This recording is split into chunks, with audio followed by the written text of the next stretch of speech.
Bonjour à toutes et à tous. Nous avons le plaisir d'accueillir Son Excellence, Monsieur Bassirou Diomaye Faye, président de la République du Sénégal. Vous êtes devenu à 44 ans le plus jeune président de la République du pays, le premier opposant aussi élu dès le premier tour.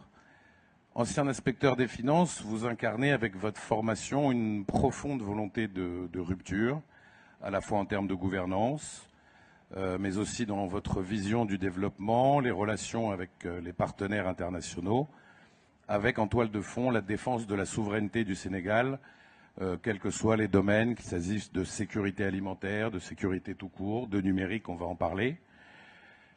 Transition toute trouvée avec le thème de cet échange dédié à la souveraineté numérique du continent et cette question un tantinet manichéenne, mirage ou révolution en marche, de la nécessaire maîtrise des infrastructures numériques à la réduction de la dépendance vis-à-vis des acteurs étrangers, en passant par la réforme à mener pour faire du numérique un véritable levier de transformation structurelle pour nos pays.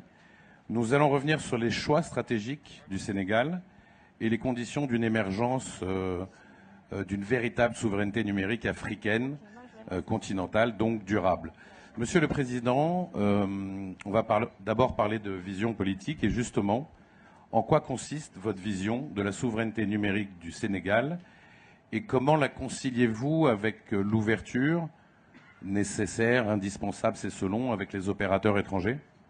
Permettez-moi de remercier le président Ouattara pour son invitation à l'Afrique au Forum et Jeune Afrique ainsi que AFC pour avoir organisé cette rencontre d'une grande importance pour les décideurs que nous sommes et pour les investisseurs. La souveraineté, la vision que nous en avons, c'est une vision stratégique prioritaire au Sénégal dans la mesure où nous considérons que c'est une révolution que nous ne pouvons pas rater après les autres révolutions qui se sont passées quasiment sans nous, je veux dire sans l'Afrique. Sous ce rapport, notre vision s'articule autour de 3 axes que sont la maîtrise des infrastructures, le développement des compétences et la maîtrise du cadre réglementaire.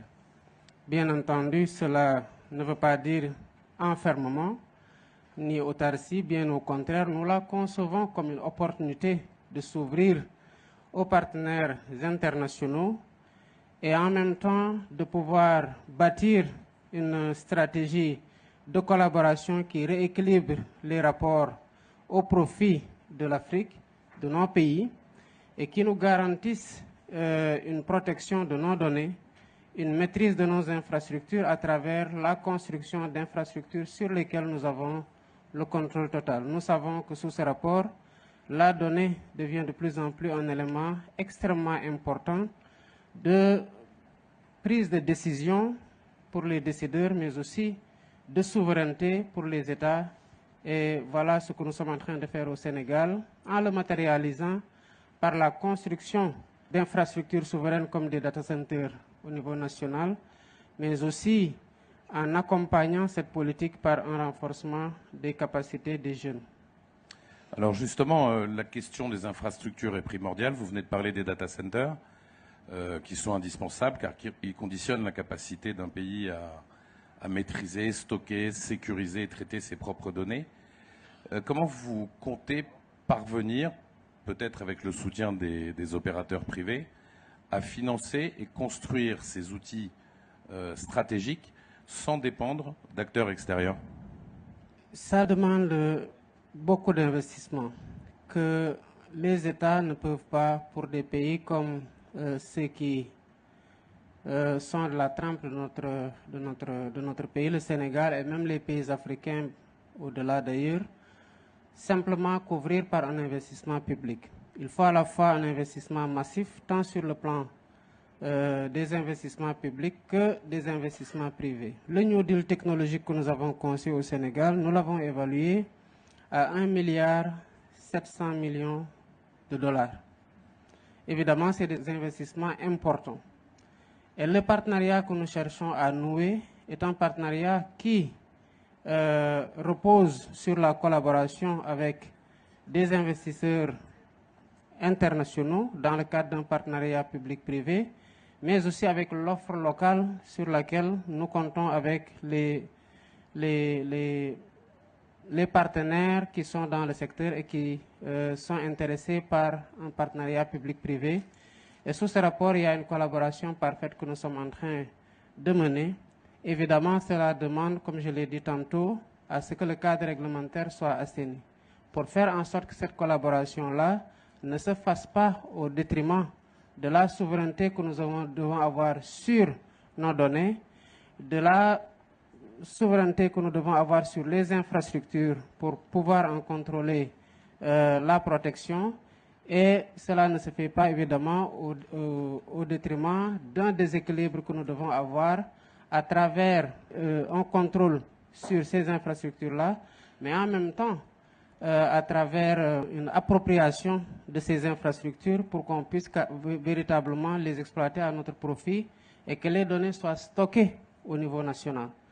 Et les partenariats que nous privilégions sont des partenariats qui prennent en compte cette dimension-là, mais qui en même temps opèrent un transfert de technologie au niveau local pour que derrière, on puisse avoir assez de compétences pour pouvoir administrer ces infrastructures-là et développer les compétences numériques pour les asseoir. Est-ce qu'il y a un pays en Afrique ou ailleurs dans le monde qui peut servir de modèle ou qui vous sert de modèle pour le Sénégal? Nous pouvons prendre deux pays en référence. Le premier n'est pas africain, c'est l'Estonie, qui a fait des progrès énormes sur le plan digital, sur le plan numérique. Nous pouvons prendre un autre pays aussi qui est champion dans la construction des infrastructures en mode PPI, notamment dans le volet numérique, et qui est le Rwanda. Et ces deux pays ont réussi, en digitalisant les services gouvernementaux ou d'autres services, à véritablement donner une place plus importante au numérique dans la formation du PIB. Et pour le cas de l'Estonie, la digitalisation à 99% des services publics a permis de faire une économie de 2 points du PIB en termes de services gouvernementaux. Évidemment, sur le futur, la digitalisation est un rendez-vous que l'Afrique ne peut pas manquer. Et il y a des exemples qui sont patents, mais en réalité, c'est un train qui ne doit laisser personne à quai, parce que soit c'est une révolution dans laquelle vous vous laissez entraîner pour en profiter pleinement sur tous les plans, de la gouvernance, de la transparence, de la qualité des services, de la rapidité par laquelle ils sont délivrés et même de la sécurité, ou alors vous vous faites entraîner en étant un consommateur passif des services, et l'Afrique ne peut plus se contenter d'être aujourd'hui un consommateur passif de services numériques.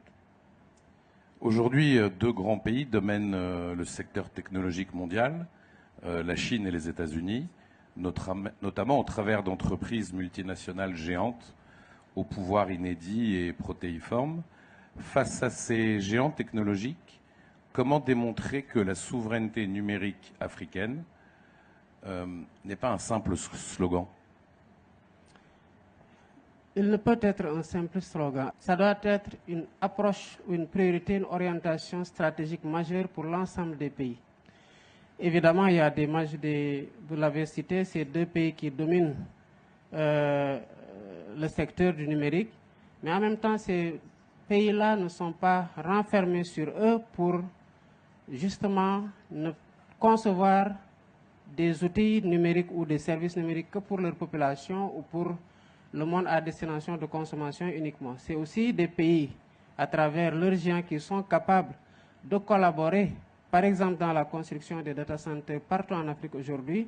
C'est des data centers qui sont faits par ces géants-là dont vous parlez, notamment pour ce qui est du cas de la Chine, Huawei ou d'autres pays.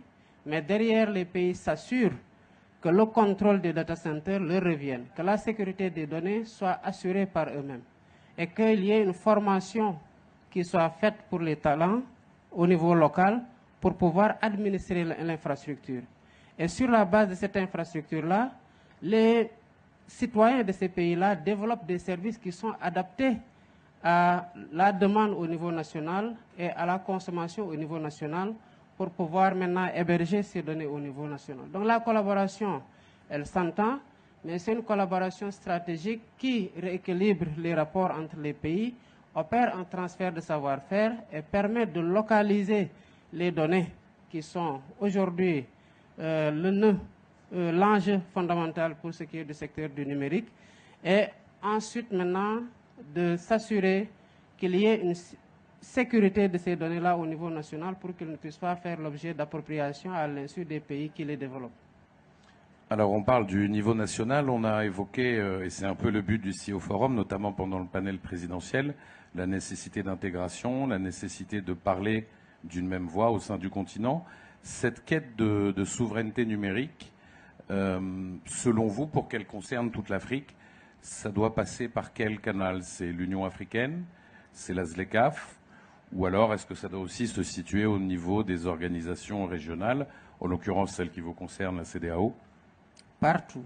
Je pense qu'il faut explorer toutes les stratifications organisationnelles au niveau de la ZLECAf, au niveau de la CEDEAO, au niveau d'autres entités régionales ou sous-régionales. Le réseau africain de cybersécurité est déjà un bon cadre de collaboration, en ce sens qu'une chose est d'avoir des infrastructures, une chose est de stocker les données, une autre est de pouvoir développer la sécurité nécessaire pour pouvoir les protéger et en garder l'appropriation complète. Sous ce rapport, tous les cadres doivent être des cadres de collaboration pour qu'il puisse y avoir une réponse concertée et que, surtout sur le plan réglementaire, qu'on puisse standardiser la réglementation pour nous assurer que l'intégration sous-régionale ne soit pas, à travers un pays, une porte de fragilité ou de vulnérabilité pour les autres pays qui interagissent dans le cadre d'union monétaire, d'union économique ou d'union douanière. Donc c'est à l'échelle de tous les cadres d'intégration régionale, sous-régionale ou communautaire qu'il faut organiser la réponse et qu'il faut organiser la législation pour, comme nous l'avons fait dans d'autres secteurs, l'harmoniser ou l'uniformiser pour être sûr que nous évoluons au même rythme sur le plan réglementaire et qu'il n'y ait pas de concurrence qui ouvre la porte à des vulnérabilités qui, passant par un pays, peuvent affecter d'autres pays. Vous sentez depuis votre prise de fonction, dans vos échanges, dans vos voyages, dans vos interlocutions avec vos homologues, vous sentez que cette prise de conscience est partagée par vos pairs? Oui, en effet. Vous savez, aujourd'hui, le numérique transforme la vie de tous les citoyens et donc de tous les États et s'impose aujourd'hui comme une opportunité, mais en même temps une contrainte pour les gouvernants. Dans beaucoup de pays, ou dans l'essentiel des pays, si on peut dire, aujourd'hui, l'ambition de digitalisation des services publics est un enjeu majeur. D'abord pour des raisons d'efficacité du service public, mais aussi pour ce qui est du nœud ou du nerf de la guerre, pour les raisons d'efficacité de collecte des ressources intérieures qui permettront de financer le développement. Donc, il n'y a pas de génération qui soit en déphasage par rapport à ça. Tous les pays s'y mettent. Et les pays qui se tardent à se mettre à l'ère de cette transformation numérique-là, évidemment, seront délaissés pour compte et auront du mal à rattraper le retard qu'ils sont en train d'accuser. Alors on parle de retard, je voudrais qu'on aborde un peu la question aussi de l'innovation et des startups africaines. L'Afrique subsaharienne francophone, dont le Sénégal, connaît un nombre assez faible de startups locales qui parviennent à attirer des financements de la part des capitaux investisseurs, contrairement à des pays comme le Nigeria, comme l'Afrique du Sud, l'Égypte ou le Kenya. Une des raisons fondamentales de ce retard, c'est que l'écosystème numérique local, donc encore une fois au Sénégal, mais pas seulement, en règle générale en Afrique francophone, et la chaîne de valeur nécessaire, ils sont très peu développés. Construire cette chaîne de valeur, fait-il partie de vos projets? Et si oui, comment vous comptez y parvenir? Parce qu'encore une fois, ce n'est pas qu'une question du rôle de l'État, mais c'est une chaîne beaucoup plus globale. Je suis tout à fait d'accord. C'est la raison pour laquelle, au niveau du Sénégal, il y a des problèmes que nous cherchons d'abord à régler. Nous sommes en train d'étendre la fibre optique. Même si nous avons un réseau extrêmement important, il y a des zones qui ne sont pas encore couvertes. Et à l'horizon 2030, nous voulons atteindre la couverture intégrale de tout le pays en 5G au moins. Ça, c'est pour permettre que les Sénégalais, où qu'ils soient, déjà puissent disposer de services numériques sans contrainte de connexion. Et c'est cela qui va permettre aux entreprises numériques, notamment les startups, de pouvoir donner une offre de service beaucoup plus large à l'ensemble des citoyens, où qu'ils soient à l'intérieur du pays. Nous avons au Sénégal conçu ce que nous avons appelé le Startup Act et le label Startup. C'est pour accompagner justement l'écosystème numérique dans la création de chaînes de valeur qui permettent d'intégrer les services numériques à la demande d'offres de services formulées par le public ou par le privé. Heureusement que dans cette ambition, nous sommes accompagnés par l'écosystème numérique, notamment les sociétés de télécommunications. Vous avez aujourd'hui, pour ne pas la citer, une entreprise comme Orange au Sénégal qui a le Orange Digital Factory, où il s'agit d'accompagner les jeunes, de les former, et derrière, il y a un accompagnement par un financement que nous sommes en train d'octroyer aux jeunes, et pour pouvoir les accompagner dans le développement et en faire en sorte que tous les talents puissent bénéficier de l'accompagnement de l'État à travers une infrastructure existante et un accompagnement soutenu dans le financement et dans l'encadrement. À défaut, il sera difficile de réussir le pari. Si on saisit le champ numérique comme étant déconnecté, on ne pourra pas créer une chaîne de valeur numérique, évidemment, qui lie infrastructure, réglementation, développement de compétences et développement de services à travers la stimulation de la recherche et de l'innovation. Et au Sénégal, nous avons quand même des résultats qui font la fierté du pays au regard même des récentes consécrations qu'on a. Mais aussi, c'est un secteur qui attire énormément de jeunes et qui font que ces jeunes-là sont dans une certaine compétition qui stimule la création et l'innovation dans le secteur du numérique. Dernière question, Monsieur le Président. Si vous deviez décider d'une mesure prioritaire, la priorité absolue, pour renforcer la souveraineté numérique d'ici 2030, quelle serait-elle? Difficile de dire que c'est une seule mesure parce qu'elle se tient en réalité. On aura beau vouloir développer le numérique, sans connectivité, on ne peut pas le faire. Il faut déjà un intrant principal qui est la connexion. Et la connexion surtout à haut débit, de qualité partout dans le monde pour que les services puissent profiter à l'ensemble des citoyens qui les utilisent et qu'il y ait une génération importante de données sur la base de laquelle aussi d'autres applications peuvent être développées et répliquées. Ensuite, il y a le cadre réglementaire qui doit prendre en charge deux choses. La première, c'est déjà l'incitation à l'investissement pour la rentabilité de ceux qui se déploient dans le secteur. La deuxième, c'est la protection des données sur le plan aussi de leur sécurité au niveau national pour le public aussi pour le privé. Et la dernière, c'est le développement de compétences qui est extrêmement important. Il nous faut développer des compétences numériques en masse pour faire en sorte que tous ces services-là et toutes ces infrastructures-là puissent être administrées par des compétences qui n'ont pas grand-chose à envier à ceux qui font la meilleure chose aujourd'hui dans le monde, dans le secteur. Et sous ce rapport, c'est trois choses qui se tiennent sur lesquelles il est extrêmement difficile de faire un arbitrage pour considérer que tel aspect est prioritaire sur tel autre. C'est des choses qu'il faut mener ensemble pour pouvoir réussir le New Deal technologique. Écoutez, on vous le souhaite. Merci beaucoup, Monsieur le Président, de nous avoir accordé votre temps pour cet échange. Merci beaucoup à vous. Merci.